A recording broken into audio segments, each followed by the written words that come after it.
Lesson 2. The second Yama is called Satya. Satya is truthfulness.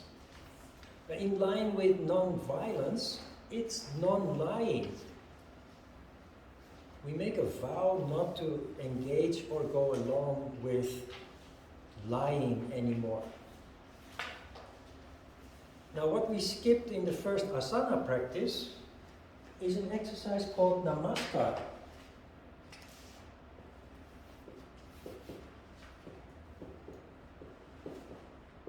I skipped it because we had a lecture of 1.5 hours, which is long. After next week with the double subject, lectures will be around between 30 and 50 minutes or so. So I didn't want to explain the whole thing after that first long lecture. But namaskar, you know what namaskar is? This is namaskar. Greeting. So, Indian people, they greet each other like this. But they don't say namaskar, they say namaste. Sounds familiar? Now the thing is, and this is about Satya, this is about truthfulness. And it's the story behind namaskar. Because namaskar is actually not an exercise, it's not an asana. So what is this all about? Why is it on the schedule? Namaskar is the art of genuinely greeting. And why is that important? Because greeting is something that we do almost subconsciously. You come into the office or school and you say, good morning. No, it goes like this. You enter the door to your office or your school or wherever, or your family, morning. And worse, how do you do? You ask a question. And people never answer that question, do they? Or they will just say yes. So we're all engaging in untruthfulness. First, when we greet, we're not sincere in our greeting. It's become a habit. And habit in itself is untruthful. So, I'm not being judgmental here, just observation and trying to give you some insight. Because we all do these things. In the previous lesson, I told you a little bit about how I go about going to the supermarket and meeting people in the park with the dogs and also with the neighbors in our apartment. I do that consciously because I know the effect of what I do. It can have a good effect, it can have a negative effect. And namaskar, what do? You fold your hands. Where do you fold them? In front of your heart. Which means being sincere. When you do something from your heart, you do it with compassion. When you walk into your office, you say morning, and you say, how do you do? How was your day? And you don't really want to hear. If you ask me how do, you have to sit down for a moment because I'm going to tell you how I do. And people are not interested. So, truthfulness or namaskar means if you're not interested, don't even ask. But if you ask, be ready to take some time because, well, most people don't because they're used to it. But somebody maybe wants to tell you how they are doing. Maybe they had a really horrible day and they need somebody to air their heart a little bit. So, namaskar is about greeting with your heart. And in essence, that is what greeting is about. You do care. In Korean, when you enter, you say 안녕하세요. And we say that without meaning. But it really means, are you in peace? And only one time, only once in the 25 years that I'm in Korea, somebody said no. Because he was angry. Because I had a relationship with his sister. I was in a relationship, serious relationship, but the family didn't agree. So one day I met her brother who came from Japan, and without knowing me, he was just upset because he had decided to be upset. And so I just wanted to try to create a good relationship. And so I greeted him, and I wanted to shake his hand, and I said, "안녕하세요." And he said, "안녕." Very rude, "안녕."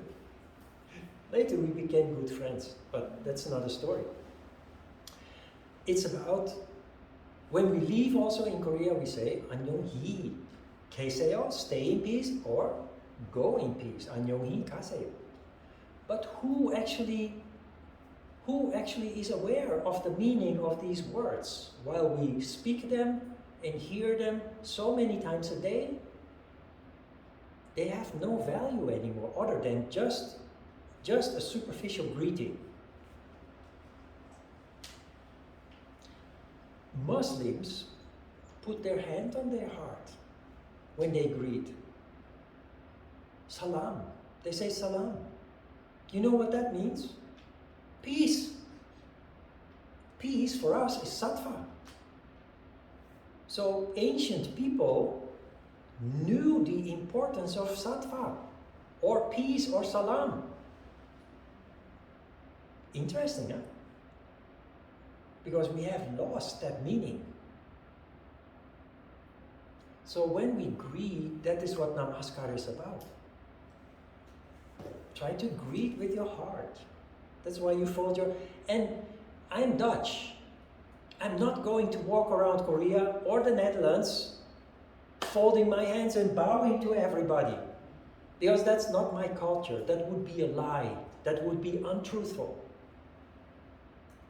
But I can speak true words. I can greet with sincerity. That is namaskar. Over the years, we've had many Indian students in the class. And they always laugh when I talk about this. Because it's their culture. And they recognize it. And Korean students often ask me, "Teacher, why don't you say namaste at the end of the class or at the beginning of the class?" And I say, "Why?" "Yeah, but that is a yoga greeting." Then I say, "No, that's not a yoga greeting. That's an Indian greeting. I'm Dutch. I teach in English and sometimes I teach in Korean. As a Dutch person, I will greet in Dutch if I meet Dutch people, but I'm in Korea. So I either greet in English or in Korean. Also, at the beginning and the end of my yoga class. So I'm eccentric and I'm stubborn because I have principles. Why? Because of this. Be truthful to yourself and to other people. And Indian people, namaste, everybody says namaste in India because that is the same as annyeonghaseyo or good morning to Indian people. So it's kind of disingenuous for me to adopt that and basically try to impress my members or students by sounding mysterious with my namaste. And Indian people, they know what I'm talking about, that they have the biggest fun because that's what Indian people talk about. Look at those funny Westerners or those funny Korean people with their namaste, and they have no idea. It's truthfulness. Okay, so that is what namaskar is about. It's not an asana, it's just about being conscious of how we conduct ourselves in social situations. Be honest, be sincere. Now, Satya, truthfulness, is the second Yama. And just like violence, lying leads to disharmony. It leads to a distortion in the energy circulation, and people feel it. When I was a child, I come from a big family, 7 children. We lived in a relatively small house. So what do? You always play outside. You come home after your school, you drink a cup of tea with a cookie, and you run down the stairs to go play with your friends outside until dinner time. Then of course, you're so busy playing that you come too late for dinner. So mom is angry. Why are you late? And you could have asked passers-by what time it is, because your first excuse is, I don't have a watch. I don't know what time it is. So you can ask. Yeah, but nobody passed by. But you know when the street lights go on, it's time for dinner. So you're standing there with all kinds of excuses, and your mom says, you're lying. So you try to put up your most sincere face and you say, lying? No, I'm not lying, it's really true. No, you're lying. How do you know? Yeah, it's written on your forehead. My mom used to say it's written on your forehead. The first time she said that, I went to the bathroom to look in the mirror, and I came back to my mom and I said, there's nothing. What does she mean, it's written on your forehead? She just so clearly feels that you're not being honest. And in daily life, we all feel when people lie. Sometimes even subconsciously. It just gives you a little bit of a nasty feeling inside, something not right. Right? And like with violence, people will react upon that. Honesty, first of all, why do we lie? Because it's the easiest and the shortest way to deal with the situation. That is also why we commit violence. You commit violence because it is the quickest way to deal with the situation, without realizing that in the longer term there will be many negative repercussions. Yama is common sense. When we talk about this, everybody will acknowledge, yeah, it makes sense. And yet, as humans, because we're all only human, we have a tendency to break these universal laws. And the reason why we do that is out of ignorance, of course, and out of love of ease. Because, like we talked about the situation with the dog being abused, if you really want to do something about it, you have to do a lot of effort. And when confronted with a violent situation, it's very easy to react with violence. Very easy, very quick, very direct. While to be diplomatic and tactful and trying to calm down the situation, that takes a lot of effort. And human beings just naturally, when we function subconsciously, we don't want to do the effort. We like love of ease. But now we have become yogis and we start connecting the dots. We start developing insight. And we start to notice that when we are tempted to solve a situation conveniently with a lie, we now start to see that further down the road, people don't trust us anymore. People don't want to associate with us anymore. People don't want to work with us anymore. While if you practice honesty, truthfulness, is not easy, just like non-violence is not easy.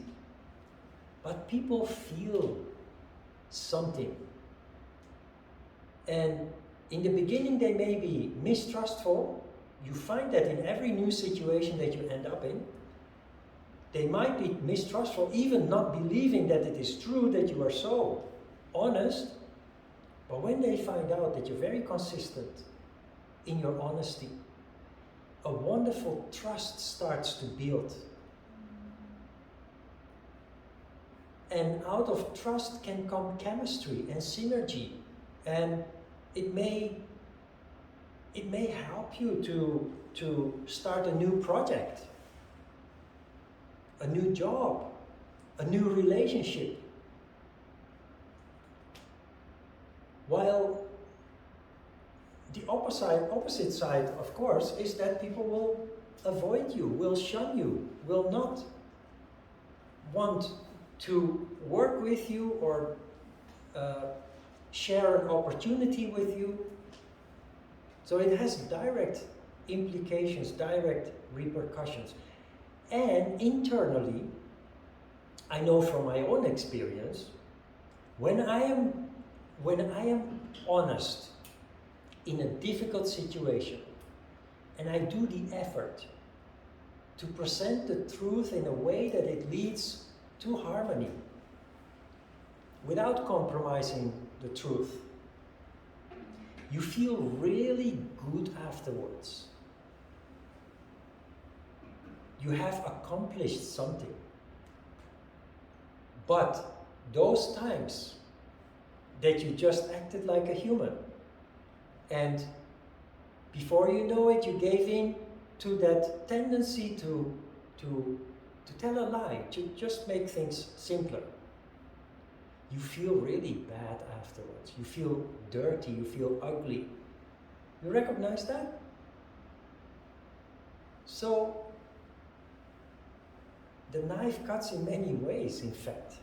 It has external to the outside world, it has implication, but also internally, in terms of our sense of self-worth, our sense of self-respect.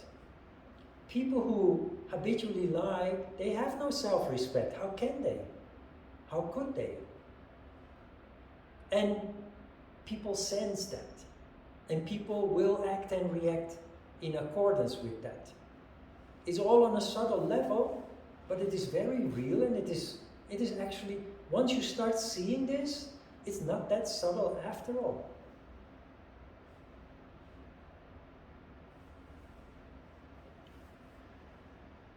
Now, of course, just like with nonviolence, this goes much further. Truthfulness, we live in very challenging times. 150 years ago, 200 years ago, life maybe was not so easy, but it was much simpler. Because all people wanted was to have food on the table. To be able to heat the house in the winter, and hygiene. But we now live in the time of the media. It started with the radio 100 years ago, 120, 130 years ago. Then came the television, and it just became bigger and bigger. Now we have the internet, which is a blessing, absolutely. You have all the information of the whole world under your fingers, basically. In the past, you had to go to a library. People had encyclopedias, 24 books in their bookshelves. Now you Google something, and there are so many information on anything that you want to know. So it's a blessing, totally, absolutely. But also, as a result of TV, especially visual media, and now even more so with internet, we are bombarded with imagery that can delude us into thinking that we need to be something, or that we need to follow something or somebody. And it's very natural that we do that. When we were teenagers, who didn't have a poster on the bedroom wall with our idol? I had Bruce Lee on the wall, and my sister had a pop star on the wall, and my brother a hard rock band. That is normal. But when you start copying imagery from that you get through external sources, you actually lose connection with yourself. You lose contact with yourself. And that can lead to schizophrenia.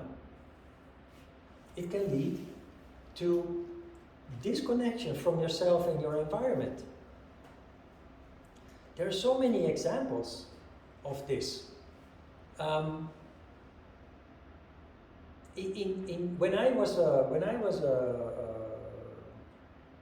in my early teenage years, there were two series on TV that were very popular.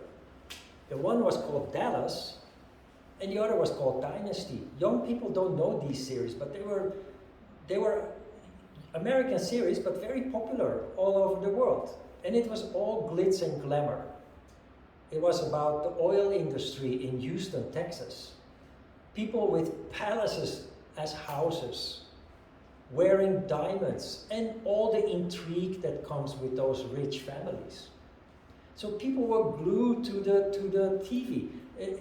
These days, those series appear every day, and on Netflix you can binge watch, and you can watch 5 episodes in a row. But at that time, everybody was waiting for Friday evening to come, because Friday evening it was broadcast.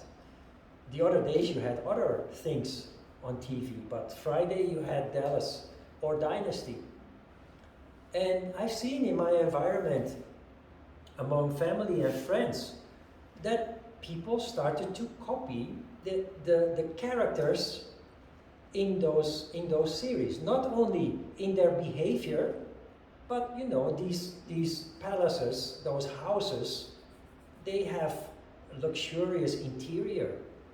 I had a friend who himself was into renovation and construction.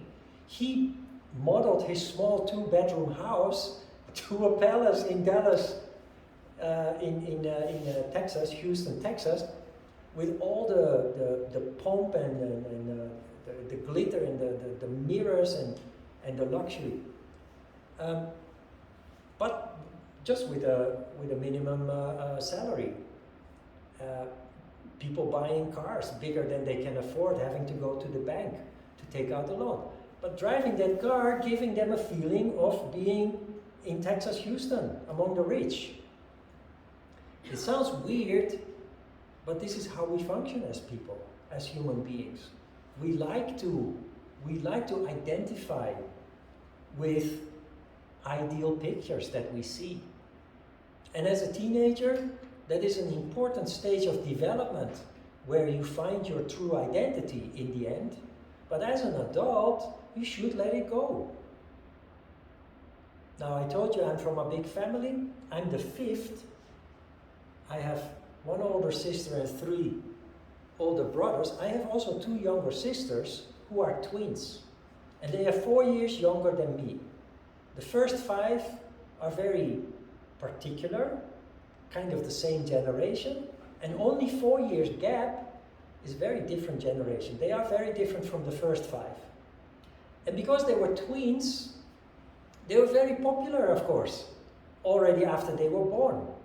Twins are special, they draw attention, and they are blonde and with blue eyes, so a lot of attention. They are still friends, for example, with a teacher from elementary school. They still meet once or twice a year and have dinner. Very, very unusual for other students to, after 50 years, still have a relationship with your elementary school teacher.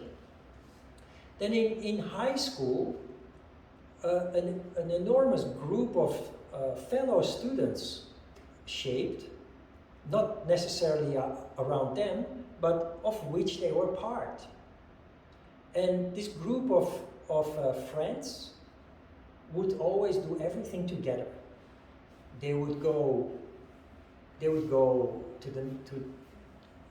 into the nightlife on Friday, Saturday night. They would watch videos together. They would go to the beach together if the weather is nice. They would do everything together in a group, big group, 20, 30 people. and very nice people. Of course, I met them many times because they were at birthdays, and we were invited on birthdays and what have you, weddings and what have you. But the thing is, this whole group hangs together based on an identification. All the boys in this group are identifying with the Godfather. In the 1980s, you had these Godfather movies, and Once Upon a Time in America is all the mafia movies. In the 80s, CDs didn't exist yet, so they had all the videotapes. Then came the CDs. They replaced all the old videos with new CDs. And whenever they would meet, they would watch those movies. And they just became characters out of those. I have seen very spontaneous, friendly, funny guys turn into boys with very strained, tensed expression, and just not spontaneous anymore, not real anymore, because they are emulating, they are identifying with the characters in those, and they are in their 50s now, like I am. This group of people, the friends, still exist, and they still meet, and they still go to concerts together, and they still do everything together. Now, is that bad? No, of course not. For them, it's empowering. You understand? Numbers, people that reinforce each other, that is empowering. But we are talking about yoga here. Yoga is about individuality. And that is not selfish, but it's about allowing your true characteristics to manifest. Now the danger with these identifications is that you disconnect from your true self. And what happens is, if these friends for some reason are separated from one another and they're on their own, they don't know what to do anymore, because they have no soundboard anymore. And they also do not have themselves anymore. So they feel lonely and isolated. And they only feel good when they are together with people who reinforce that illusion of being something that they are not. You see the danger here? So that is the danger with modern media. That is the danger with fiction, especially. Also, I have a brother-in-law who, since he was a teenager, identified with, what's his name again?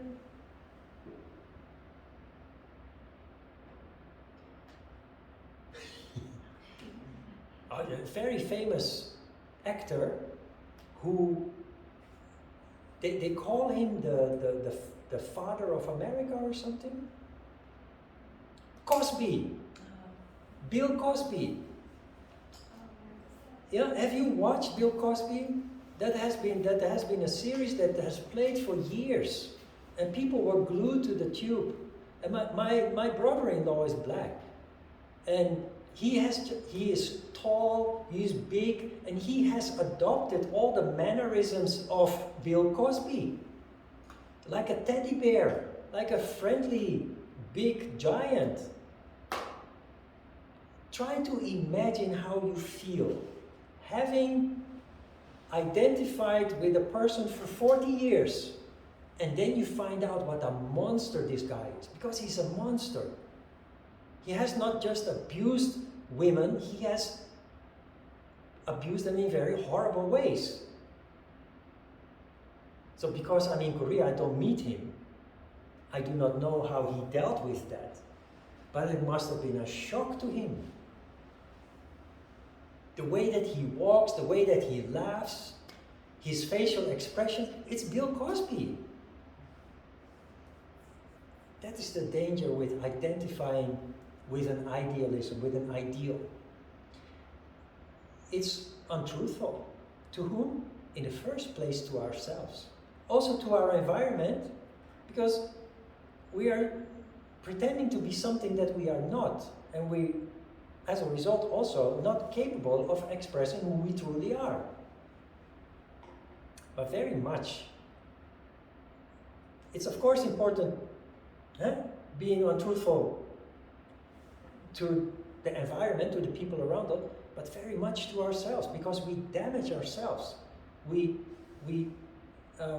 deny the possibility to bring out the best characteristics from ourselves by playing the role of somebody else.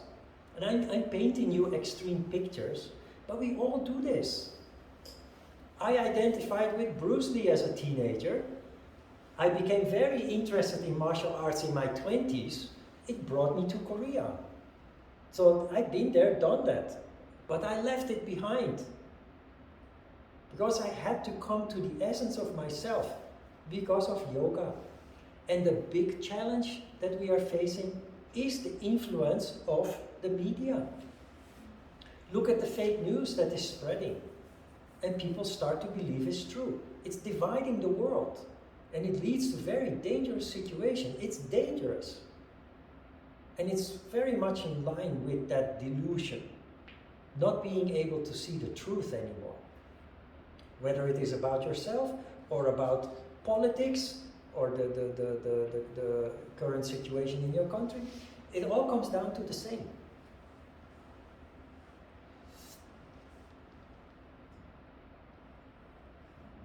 So very important, when we are not truthful, people sense that and they will act upon it. It leads to missed opportunities, it leads to mistrust, it only has negative repercussions. Number two, very important, is that part of yoga practice is to come to the essence of who we really are.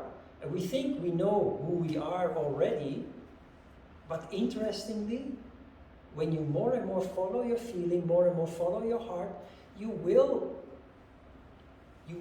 more and more you will discover more aspects of yourself.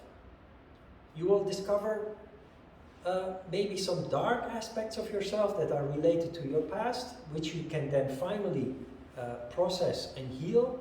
And you will also discover some qualities, wonderful qualities that you have that you didn't even know you possessed. Truthfulness is what leads there. You feel something, you have to acknowledge it, you have to accept it also, especially when it is something negative. Just be honest about it, truthfully, bluntly honest.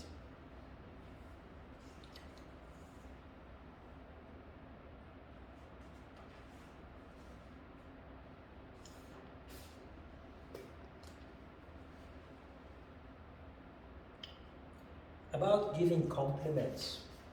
The same as with greeting, when we give compliments, it is important to be truthful. Because I'm pretty sure you all have experienced that somebody gives you a compliment and you think, what the heck? What do you want from me? Because you know that they are lying. But you know what? People do it with good intention.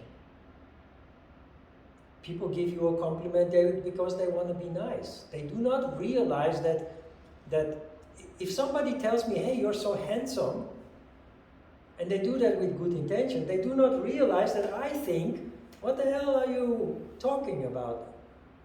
I'm bald, I have a big nose, my ears are crooked. I know that I'm not that handsome. So, it's a lie. And instead of the good intention, the good effect that they hope that it will have, it has the opposite effect. So how do you approach that? When you meet somebody and you like the person and you want to give them a compliment, like with everything that we talked about so far, you have to do effort. If the person is not handsome or pretty, do not say you're handsome or pretty. But maybe they wear special beautiful shoes, or shirt, or earrings, or they have a nice haircut. Say something about something that exists. Say something nice about something that is true. Wow, you have a good taste of fashion. Your shoes are very special indeed. Something like that. Or about the dress, or about something. But just do not say something that is not true. And this brings us to something else. I come from a big family. There's a lot of neglect in big families because mom doesn't have time for all these kids. She's already happy that there's food on the table 3 times a day. And my mom was really good at that. But we now live in the time that people have only 1 or 2 children. And that leads to giving lots of attention to this one child that you have. And so you overload your child with compliments.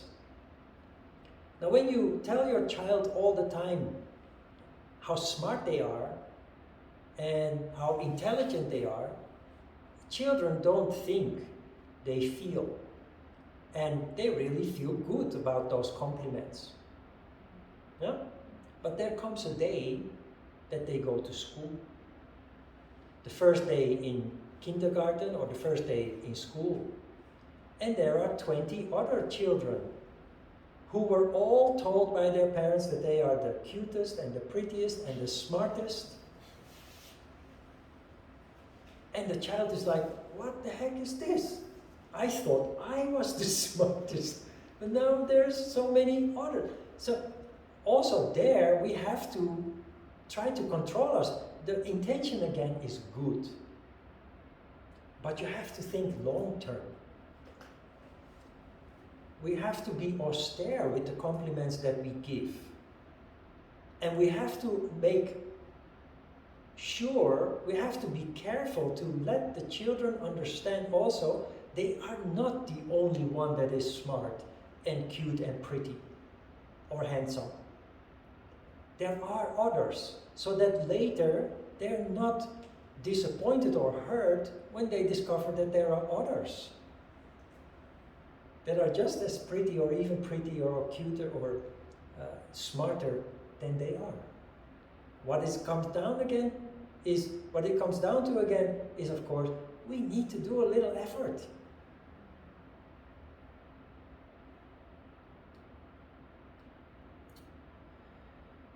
Truthfulness. You see on page 2 at the bottom, paragraph in bold characters, truthfulness in words is respect. Now what does that mean? It means being consistent. I have seen people give respect on the left side to a person and on the right side being very rude. How is that possible? That is untruthful.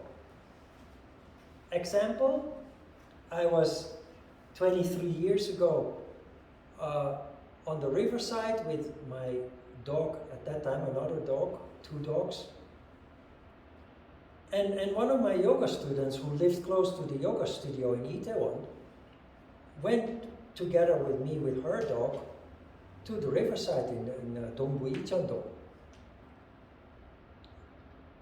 There was kind of, we had a rapport with each other about the same age, we could communicate, but then somebody in a uniform came, either police or riverside patrol, somebody with authority, with a uniform, who told us to put our dogs on a leash. It was on a weekday afternoon, there was nobody on the riverside, but anyway, he found it necessary to scold us for putting our dogs on the leash. And she stood up and she bowed to him and she, oh, 죄송합니다, 네, 알겠습니다. Very polite and very respectful and almost for me, as an outsider, I thought she was almost crawling. And that already didn't feel good. But then we went downtown to have lunch in her car, and there was a valet. You know, valet is a person who drives your car to the parking lot. So you just get out of your car in front of the restaurant, you give your keys to the valet attendant, and he will park your car, and you just go inside the restaurant and eat. And she was very rude to that guy. For me, that was the moment that I said, I don't want to meet you anymore. I was done. It was, for me, it came over like being so ugly. Respect is given to everybody, or it is given to nobody. Because respect comes from your heart, regardless of whether somebody is homeless or whether somebody is from a royal family. I think you all understand it. I'm just giving you an example that makes this issue about respect clear. Truthfulness is respect. Be consistent. If you extend respect to people, do not do it out of fear of authority or whatever, but because simply you respect people from your heart.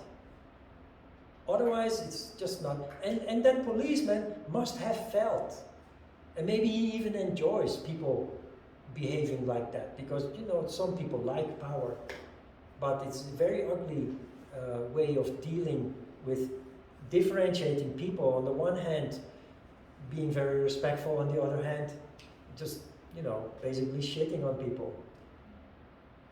That for me, that was the point that I said, I really don't want to meet you anymore. I don't want to see you anymore.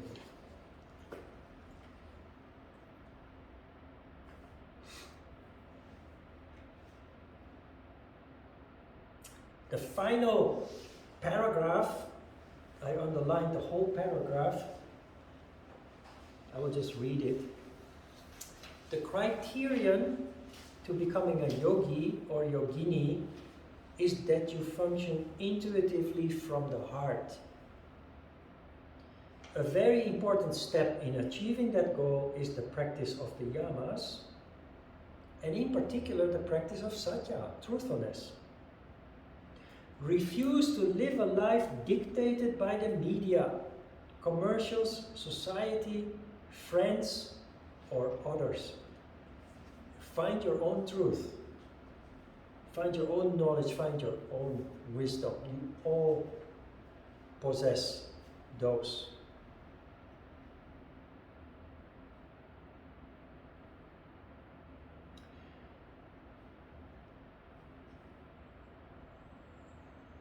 When I was a teenager,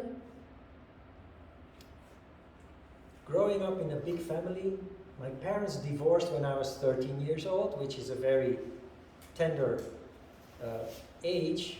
My older siblings dealt with it better than I did emotionally. I kind of went into a very dark hole until I found yoga, basically. And what really made the difference is that yoga practice, from the very beginning that I started practice yoga, allowed me to feel my heart's content.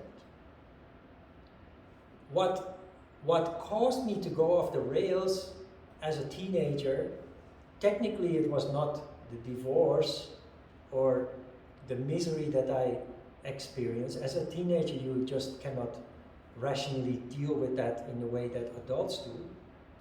But it was that I hadn't found my true self yet. As a fifth child of a big family, you look to your older siblings. Since you are born and growing up, you always look to your older siblings and identify with them. And that means that when instability occurs, you have no foundation. I realized many years later. And when I started practicing yoga, I found my identity. I fell in love with it. It changed my life. And one of the most important things that happened is I started following my heart. And that made me, at least mentally, separate from my family. I stopped identifying with my older brothers, following my older brothers, two of whom have died in their mid-40s because of self-destructive behavior. If I had not found yoga, I would have followed them. I would have died in my mid-40s too because of self-destructive behavior, drugs and alcohol abuse. I was on my way and found my way out because I discovered yoga. I started following my heart. It led me, of course, to explore yoga deeper. I studied yoga for 12 years, very intensely, not just practicing, but really studying up to the highest levels. And beside that, I developed an interest in martial arts. It became a Korean martial art, Hapkido, and that is what led me to come to Korea. Following my heart gave me the courage to do things that other people don't dare to do. I left everything behind. My job, my house, my family. I came here with a suitcase and a little bit of money. And I'm still here after 25 years. I gave up my Dutch nationality in exchange for Korean nationality because Korea doesn't allow dual nationality. People say you're crazy, you're from the Netherlands. That is a country with one of the best social security systems in the world. How can you give that up? I've heard that so many times. The answer is I do not allow my life to be guided by fear. That's what everybody does. I follow my heart, not my fear. And when we study the chakras, it will be clear to you how that works. But it is fear that is the biggest obstacle for everybody. Because fear determines everything that we do 24 hours a day. Even the way we think. The decisions that we make or don't make, more importantly, is all fueled by fear. So we will talk about fear frequently because for most people, subconsciously, and that is where the problem lies, subconsciously, fear is one of the biggest obstacles in life. It's why we get stuck. That's why I got stuck and I liberated myself through yoga. But that is why if you look around and maybe you recognize it in yourself, people get stuck. We get stuck in our work. We hate our work, but we continue to go there anyway, every day, for years. Often we hate our partner. We're in a relationship, we don't really want to be there anymore, and yet we stay. Why? Fear. We say practical considerations, sure, but it's fear. In the end. I'm not saying that you should separate from your partner, but I'm just saying, just be aware of how it works. And if you find yourself stuck in a relationship, instead of separating, make it better. That's what my parents also should have done. They should have put in some effort, if only for the sake of 7 kids. Make it better. There is a reason. Everybody gets stuck. That is human. To unstuck yourself, you have to come out of your comfort zone and do some effort. And subconsciously, we just don't want to do that, and that is why we fail or we get stuck and we become unhappy. Just go to the subway on Monday morning and see all those dark, grumpy faces. The majority of the people in the rush hour on Monday morning or Friday morning, they were rudely awakened by an alarm clock that told them you must get up. They hate it, but they do it anyway, and they just drag themselves to the office or whatever company they work.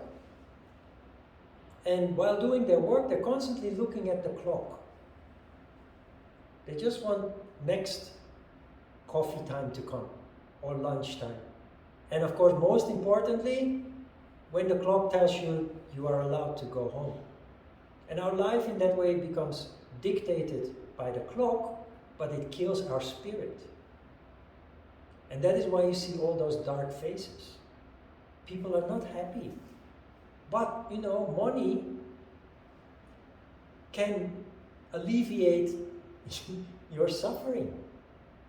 Because dragging yourself to work every day to a job that you don't really like, it does allow you to pay the rent, the bills, and etc. But more, it allows you to do things you otherwise couldn't do, like have a nice meal in a nice restaurant, like at some point buy a nice car, like at some point even buy a house. So it's very tricky. Talking about this is very tricky also, but also implementing it in your life in a sensible way, that is not easy. It's like a balancing act, walking on a tightrope. And sometimes you have to compromise, and there's nothing wrong with compromise as long as you do it consciously. So that you have peace in your heart with it and that it does not affect your happiness. I have worked for years in jobs that other people don't want to do. Cleaning toilets, washing dishes, driving a taxi. But I was happy. You know why? Because it was part of following my heart. It allowed me to earn and save money that would eventually allow me to make the big jump, get on a plane and go to Korea. It took me 9 years to prepare for that.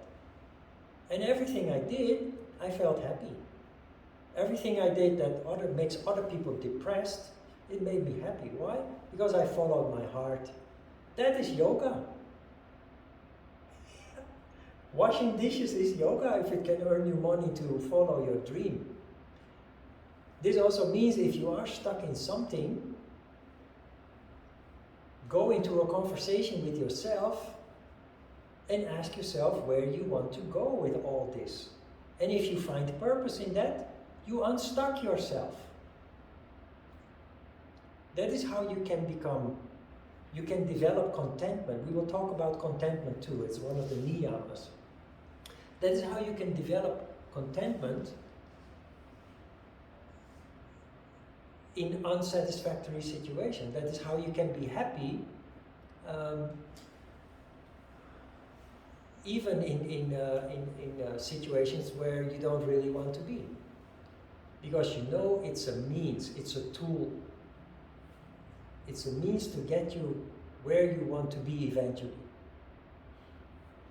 And along the way, you have very valuable experiences that other people will never have. Good. So, follow your heart. It's not easy. And in the beginning you will say, you'll scratch your head and say, what is my heart? What is my heart telling me? It's something that you will become more and more familiar with along the way. But in the first place, when the voice of your heart speaks, you feel enthusiasm. You feel strongly drawn to something. Like when I met Pada on the riverside, I couldn't ignore him. It gave me sleepless nights. Then I knew that this was meant for me. Like going to Korea, frankly, that was an obsession. That was an obsession that kept me busy for 9 years.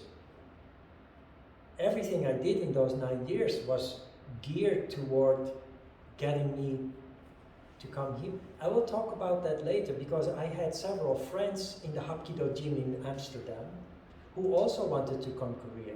And there is a huge difference in the way that we approached it. And I will show you how this works. Good. Let's have a short break. Questions about truthfulness? Yeah, Gabriela? So talking about truthfulness, what happens when, I don't know, either you know of an action or you do an action that will harm someone else, but you do it out of that unconscious human being that you are, right? Like not wanting to hurt someone else, but it hurts them. And with time, you cannot tell that person because it's gonna hurt them, and you want to avoid that, and it's gonna change whatever relationship you have, whether it's a friend, your partner, what a coworker. Yeah. It's gonna hurt them. Yeah. So how do you deal with that? That is not so easy.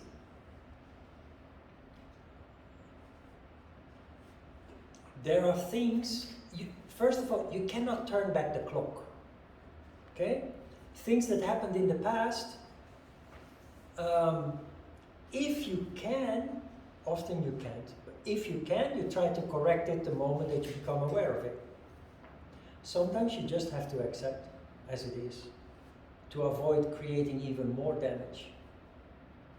But very important in this is that from now on, from the moment that you're conscious, you try not to make that mistake again further down the road. This is how you deal with bad memories from the past. We will come back to that too. But we are all only human, and there is a period in our lives that we just function in ignorant ways. That is also why yoga contains these values. It is necessary to address them because it is only human to violate those values. So talking about it makes us aware. We start to recognize it. Tomorrow you go about your normal day, but you start paying attention to situations where violence occurs and where untruthfulness occurs. And it will just gradually integrate into your life. And it will make your life better. And sometimes you will have regret about the past. And wherever possible, you will try to correct things if you can, but sometimes you have to come to the conclusion that past is the past and you cannot turn back the clock. And you might make things worse by trying to address it in the future. Just accept it as a wise lesson in life. And from now on you try to avoid it. That's how you turn lemons into lemonade. That's how you turn negative events from the past into something positive. If you do something constructive with it, something positive with it, then it has served a purpose. It has served to make you a better human being.